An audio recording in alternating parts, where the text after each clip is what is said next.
Sir ನಮ್ಮ ಹೆಸರು ಶಿವಕುಮಾರ್ ಅಂತ. ಇಲ್ಲಿ ಪಕ್ಕದಲ್ಲಿ ಮೋತಕದಲ್ಲಿ ನಂದಗುಡಿ ಹೋಬಳಿ ಹೊಸಕೋಟೆ ತಾಲೂಕು ಬೆಂಗಳೂರು ರೂರಲ್ಲು. ನಾವು ಇವಾಗ ಸಪ್ಲಮ್ಮನ ಜಾತ್ರೆ ಮಾಡೋಕೆ ಬಂದಿದ್ದೀವಿ ಸರ್.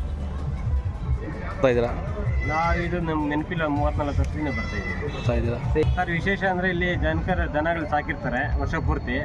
ಅದೀಗ ಶೋ ಮಾಡೋದಕ್ಕೆ ಮತ್ತು ಮಾರೋದಕ್ಕೆ ಈ ಜಾತ್ರೆ ಒಂದು ವೇದಿಕೆ ಆಗಿದೆ ಸರ್. ನೀವು ಎಷ್ಟು ಜೋಡಿ ಎತ್ಕೊಂಡ್ಬಂದಿರ ಈಗ? ನಮ್ದು 2 ಜೋಡಿ ಇದೆ ಸರ್. ಅಂದರೆ ಮಾರ್ಬೇಕಂತ ಬರ್ತೀರಾ ಅಥವಾ ಹೆಂಗೆ? ಮಾರಿದ್ರೆ ದನ ಯಾರು ತಗೊಳಂಗಿದ್ರೆ ಮಾರ್ತೀರಿ, ಇಲ್ಲ ಮನೆ ತಗೊಳ್ಳೋದು. ಖರ್ಚು ವೆಚ್ಚಗಳು ಹೆಂಗೆ ಸರ್ ಇಲ್ಲಿ?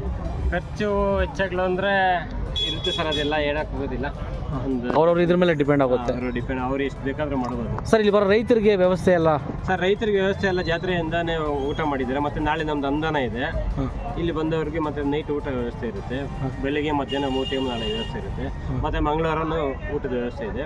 ಎಲ್ಲರೂ ಬಂದು ಇಲ್ಲಿ ಸಾರ್ವಜನಿಕರು ಊಟ ಮಾಡ್ತಾರೆ ಸರ್. ಇಲ್ಲಿ ವಿಶೇಷವಾಗಿ ಎಂಥ ತಳಿಗಳು ಸೇರ್ಬೋದು ಹಸುಗಳಲ್ಲಿ? ಎಲ್ಲ ತಳಿಗಳು ಹಳ್ಳಿಕರ್ ತಳಿಗಳು ಸರ್, ತುಂಬ ಹಳ್ಳಿಕರ್ ತಳಿಗಳು.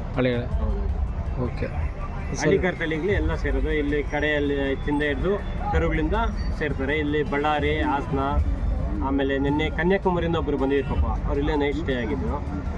ಅವರೆಲ್ಲ ಬಂದಿದ್ರು ಆ ಕಡೆಯಿಂದ. ಜಾತ್ರೆ ಬಗ್ಗೆ ಏನಾದರೂ ಹೇಳ್ತೀರಾ ಸರ್? ಜಾತ್ರೆ ಇದು ಅನಾದಿ ಕಾಲದಿಂದ ನಡ್ಕೊಂಬರ್ತಾರೆ, ಪೂರ್ವಿಕರಿಂದ ಮಾಡ್ಕೊಂಬರ್ತಾ ಇದ್ದಾರೆ. ಈಗ ಇಲ್ಲಿ ಎಲ್ಲ ಸೌಲಭ್ಯ ಮಾಡಿಕೊಟ್ಟಿದ್ದಾರೆ ಗೌರ್ಮೆಂಟಿಂದನೇ. ಇಲ್ಲಿ KEB ಅವರು ಕರೆಂಟ್ ಮಾಡಿಕೊಟ್ಟಿದ್ದಾರೆ. ನೀರಿನ ವ್ಯವಸ್ಥೆ ಇದೆ, ಊಟದ ವ್ಯವಸ್ಥೆ ಇದೆ, ಪೊಲೀಸರೆಲ್ಲ ಬಂದೋಬಸ್ತ್ ಎಲ್ಲ ಚೆನ್ನಾಗಿದೆ. ಯಾವುದೇ ಅಹಿತಕರ ಘಟನೆ ಆಗದಿರ ಚೆನ್ನಾಗಿ ನಡ್ಕೊಂಡು ಹೋಗ್ತಾ ಇದೆ. ಇನ್ನೇನಾದರೂ ಸರ್ಕಾರದಿಂದ ಬೇಕಾಗಿರೋಂಥ ಬೇಡಿಕೆ ಏನಾದರೂ ಇದೆಯಾ ಸರ್ ಇಲ್ಲಿ ಜಾತ್ರೆಗೆ? ಬೇಡಿಕೆ ನಮ್ಮ ಎಲ್ಲ ಹಳ್ಳಿಕಾರ್ ಸಾಕೋರು ಹೇಳ್ತಾನೆ ಇದ್ದಾರೆ. ಯಾವ ಸರ್ಕಾರ ಇದ್ರ ಬಗ್ಗೆ ತಲೆನೇ ಕೆಡ್ಸ್ಕೊಳ್ಳೋದಿಲ್ಲ, ಆ ಥರ ಆಗಿದೆ.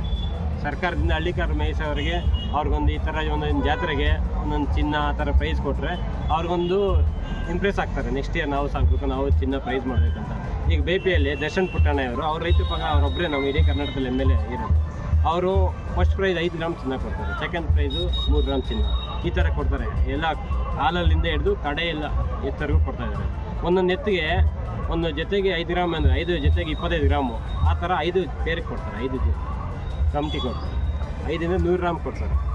ಆ ಥರ ಇಲ್ಲಿ ಸಹ ಮಾಡಿದ್ರೆ ಇನ್ನೊಬ್ಬರು ರೈತರಿಗೆ ಪ್ರೋತ್ಸಾಹ ಬರುತ್ತೆ. ಇಲ್ಲಿ ಘಾಟಿಯಲ್ಲಿ ಇಲ್ಲೆಲ್ಲ ಬಕೆಟ್ ದಿನಿಗೆ ಕಳ್ಸಿ ಅವನು ಒಂದು ದಿವಸದ ಖರ್ಚು ಬಂದು ಬಕೆಟ್ ಬರೋಲ್ಲ, ಅಷ್ಟು ಸಾಕ್ತಾನೆ. ಎತ್ತಿಗೆ ದಿನಕ್ಕೆ ಅವನು 500 ರೂಪಾಯಿ ಖರ್ಚು ಮಾಡ್ತಾನೆ. ರವೆ ಬೂಸ ಏನಾಯ್ತು, ಚಕ್ಕೆ ಬೂಸ, ಒಂದು ಮೂಟೆ ರವೆ ಬೂಸ ಒಂದು 3,000 ರೂಪಾಯಿ, ಚಕ್ಕೆ ಬೂಸ 3,000 ರೂಪಾಯಿ.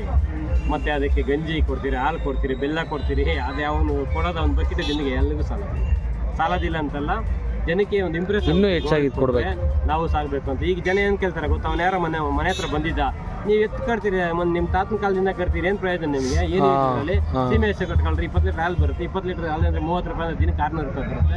600 ರೂಪಾಯಿನ ಖರ್ಚು ಮಾಡ್ತೀರಾ ಅಂತಾರೆ. ಮುಂಚೆ ಎತ್ತು ನಮ್ಮನ್ನು ಸಾಕ್ತಾ ಇತ್ತು ದುಡ್ದು. ಈಗ ಅವರೆಲ್ಲ ಬಂಡಿ ಹೊಡೆದು ನಮ್ಮ ತಂದೆಯವ್ರನ್ನ ಸಾಕಿ ಈ ಮಟ್ಟಿಗೆ ಬಂದಿದ್ದೀರಿ. ಈಗ ನಾವು ಅದನ್ನ ಸಾಕ್ತಾ ಇದ್ದೀವಿ, ನಾವು ದುಡ್ಡು ಅದನ್ನ ಸಾಕ್ತಾ ಇದ್ದೀವಿ ಅಷ್ಟೇ. ಕಾಲ ಉಲ್ಟಾ ಕರ್ಮ ರಿಟರ್ನ್ಸ್.